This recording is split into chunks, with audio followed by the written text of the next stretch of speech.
நாடு முழுவதும் போர்க்கால ஒத்திகை என்பது நடத்தப்பட்டு வருகிறது. மும்பை, அமிர்தசரஸ், டெல்லி உள்ளிட்ட இடங்களில் நடைபெற்று வரக்கூடிய இந்த ஒத்திகை நிகழ்ச்சியில் பல்வேறு செயல்முறை விளக்கங்கள் மக்களுக்கு ராணுவ அதிகாரிகள் எடுத்துரைத்து வருகிறார்கள். இதேபோன்று சென்னையில் துறைமுகம் மற்றும் கல்பாக்கத்தில் இந்த போர் ஒத்திகை என்பது நடத்தப்பட்டு வருகிறது. இந்த ஒத்திகையின் போது பொதுவாக போர்க்காலங்களில் எழுப்பப்படக்கூடிய சைரன் ஒலி எழுப்பப்பட்டு அதன் பிறகு அங்கு இருக்கக்கூடிய மக்கள், ராணுவ அதிகாரிகள், மாநில பேரிடர் மேலாண்மை துறையினர் எவ்வாறு செயல்படுவார்கள் என்பது குறித்த விளக்கங்கள் வழங்கப்பட்டு வருகின்றன. தொடர்ந்து தற்போது பாண்டிச்சேரியிலும் இதேபோன்று போர்க்கால பாதுகாப்பு ஒத்திகை என்பது நடத்தப்பட்டு வருகிறது. அது குறித்த கூடுதல் தகவல்களை அங்கிருக்கும் செய்தியாளர் இளமமுதனிடம் கேட்கலாம். இளமமுதன், இந்த ஒத்திகையில என்னென்ன பயிற்சிகள் எல்லாம் செய்து காட்டப்படுகிறது? புதுச்சேரியில் விமான நிலையம் அருகில் இந்த ஒத்திகை நடைபெற்றது. மாவட்ட ஆட்சியர் குலோத்துங்கல் தலைமையில் உயர் அதிகாரிகள், காவல்துறை அதிகாரிகள், சுகாதார உயரதிகாரிகள், என்சிசி மற்றும் விமானப்படை மற்றும் கப்பற்படை போன்ற அதிகாரிகள் இங்க வந்திருந்தார்கள். இவர்களுக்கு முதலில் இங்க பகுதியில் உள்ள பள்ளி கல்லூரிகளுக்கு 1 மணி நேரம் முன்னதாக மாணவர்களுக்கு விடுமுறை கொடுக்கப்பட்டு அவர்கள் வீட்டுக்கு அனுப்பப்பட்டார்கள். இந்த பகுதியை சுற்றி தான் இந்த ஒத்திகை நடைபெற்றது. அதாவது விமான தளம் அருகில் ஒரு சைரன் சத்தம், அதாவது ஒரு விபத்து ஏற்பட்டது போல ஒரு சத்தம் வந்ததை தொடர்ந்து அங்கிருந்த மாணவர்களும் பொதுமக்களும் ஓடி வருவதாகவும் அதில் ஒரு சிலர் அடிபடுகிறார்கள். அவர்களை கொண்டு வந்து இங்கு வைக்கப்பட்டுள்ள தற்காலிக மருத்துவமனையில் அவர்களுக்கு அடிப்படை சிகிச்சை அளிக்கப்படுகிறது.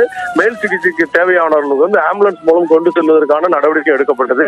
இதே போல தீயணைப்பு வீரர்களும் விரைந்து வந்து பாதுகாப்பு நடவடிக்கை எடுப்பது போலவும், காவல்துறையினர் அவர்களை மீட்பது போலவும், என்சிசி மற்றும் ராணுவ வீரர்கள் மீட்பது போலவும் காட்சிகள் பதிவாக்கப்பட்டுள்ளன. இவர் அனைத்தும் உடனடியாக ஒரு அரை மணி நேரமாக இந்த ஒரு பரபரப்பான சூழல் லாஸ்பேட்டை பகுதியில் காணப்பட்டது. இது ஏராளமான பொதுமக்களும் பார்த்தார்கள். ஏற்கனவே மாவட்ட நிர்வாகம் ஏற்கனவே அறிவுறுத்தல் கொடுத்திருந்தது. இது ஒரு ஒத்திகை நிகழ்ச்சி தான், பொதுமக்கள் எந்த ஒரு பதட்டப்பட வேண்டாம் என்று கூறப்பட்டிருந்தது. இந்த நிலையில் தான் பாதுகாப்பு ஒத்திகை கிட்டத்தட்ட அரை மணி நேரம் மிக வேகமாகவும் பரபரப்பாகவும் காணப்பட்டது. இளமமுதன், இப்போ முக்கியமா அந்த விமானம் நிலையம் இருக்கக்கூடிய பகுதி அப்படின்னு இந்த இடத்துல தேர்ந்தெடுத்து ஒத்திகை நடத்தப்பட்டிருக்கிறது. அதற்கு முன்பாக ஏதேனும் அந்த பகுதியில் அறிவுறுத்தல்கள் வழங்கப்பட்டதா? விமான சேவைக்கு ஏதேனும் பாதிப்பு இருந்ததா? அது மாதிரியான விஷயங்கள் எல்லாம் எப்படி கையாண்டாங்க? நிச்சயமா விமான சேவை என்பது மாலை 5 மணிக்கு தான் இருக்கிறது. அதற்கு முன்னதாகவே இது ஒரு காலியான பெரிய இடம், திறந்த வெளி இடம். இந்த இடத்தில் ஒத்திகை நடத்துவது எளிதாக தான். பொதுப்பணித்துறையோட பொக்லின் வாகனங்கள், தீயணைப்பு துறையோட வாகனங்கள், சுகாதாரத்துறையோட ஆம்புலன்ஸ் மற்றும் போலீஸ் துறையோட வாகனங்கள் என்ற கிட்டத்தட்ட 50க்கும் மேற்பட்ட வாகனங்கள் ஒரே இடத்தில் குவிக்கப்பட்டிருந்தன. அதே போல 300க்கும் மேற்பட்ட மாணவர்களும் ஊழியர்களும் இங்க குவிந்திருந்தார்கள்.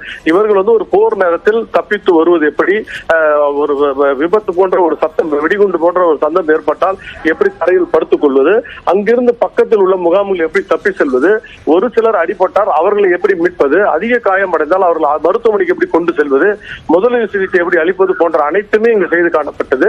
இது ஒரு அவசர காலம் தான் என்றாலும் பொதுமக்களுக்கான அச்சுறுத்தலும் விழிப்புணர்வும் பொது மாணவர்களுக்கும் மற்றும் என்சிசி NSS மாணவர்களுக்கும் இந்த விழிப்புணர்வு ஏற்படுத்தும் நிகழ்வாக தான் இந்த ஒத்திகை நடத்தப்பட்டது. நன்றி இளமமுதன், இது குறித்த தகவல்களை வழங்கியமைக்காக.